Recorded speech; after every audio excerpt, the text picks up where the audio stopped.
ನೋಡಿ ಇದು ಮೆಕಡೋಮಿಯಾ ನಟ್ ಇದೆಯಲ್ಲ, ಬೆಲೆ ಇರೋದು ಇದಕ್ಕೆ ನಟ್ಟಿನ್ ಶೆಲ್ ಅಂತಾರೆ, ಇದಕ್ಕೆ ಕರ್ನಲ್ ಅಂತಾರೆ. ಇದಕ್ಕೆ ನೀವು ರೇಟ್ ಇದಕ್ಕೆ ರೇಟ್ ಇರೋದು. ನೋಡಿ ಇಂಟರ್ನ್ಯಾಷನಲ್ ಮಾರ್ಕೆಟ್ ಅಲ್ಲಿ ಇದು ನಾವು ತಂದಿರೋಂಥ ವೆರೈಟಿ JWK A38GR QN1R ಅಂತ ರೆಸಿಸ್ಟೆಂಟ್ ವೆರೈಟಿ ತಂದಿದ್ದೀವಿ. ಇವೆಲ್ಲ ನಮಗೆ ಫಸ್ಟ್ ಗ್ರೇಡ್ ನಟ್ಸು, ಆಮೇಲೆ ಕರ್ನಲ್ ರಿಕವರಿ ಜಾಸ್ತಿ ಇರೋಂಥ ನಟ್ಸು ಇದರಲ್ಲಿ ಬರುತ್ತೆ.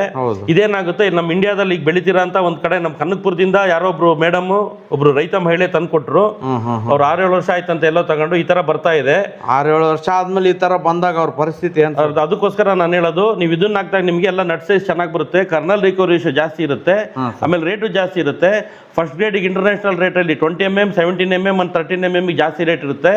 ಇದು 1, 2, 3ನೇ ಗ್ರೇಡ್ ಅಂತ ಹೇಳ್ತಾರೆ. ಅದೇ ರೀತಿ ನೀವು ಇದೆಲ್ಲ ನಿಮಗೆ ಒಂದು ಪೀಸಸ್ಸು ಪುಡಿ ಬರುತ್ತೆ. ಕಡಲೆಕಾಳು ಅಲ್ವಾ, ನಿಮಗೆ ಜಾಸ್ತಿ ಅಂದರೆ ನಿಮಗೆ ಕಡಲೆ ಬೀಜದಷ್ಟು ದಪ್ಪ ಬರ್ಬೋದು.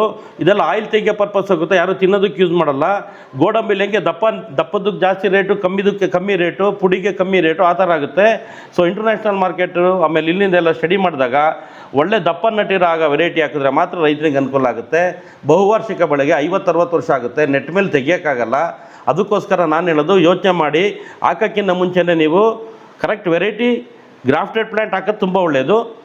ಯೋಚನೆ ಮಾಡಿ ಹಾಕಿ ಸ್ನೇಹಿತರೆ. ನಮ್ಮ ಹತ್ರನೇ ತಗೋಬೇಕು ಅಂತನಿಲ್ಲ, ನೀವು ಹಾಕೋದು ಬೇಕಿದ್ರೆ ಅರ್ಧ ವರ್ಷ ಪೋಸ್ಟ್ಪೋನ್ ಮಾಡಿ ಹಾಕೋದು ಏನಿದೆ ಪ್ರಜಾತಿ ಅದನ್ನು ನಿಮಗೆ ಒಳ್ಳೆ ರೀತಿ ಇರೋಂಥದ್ದು, ನಿಮಗೆ ಈಲ್ಡ್ ಬರೋಂಥದ್ದನ್ನು ಕರ್ನಲ್ ರಿಕವರಿ ರೇಷಿಯೋ ಜಾಸ್ತಿ ದಪ್ಪ ನಟ್ಟಿರೋಂಥದ್ದು ಹಾಕಬೇಕು ಅಂತ ನನ್ನ ಅನಿಸಿಕೆ ಅಷ್ಟೇ. Okay sir, thank you sir.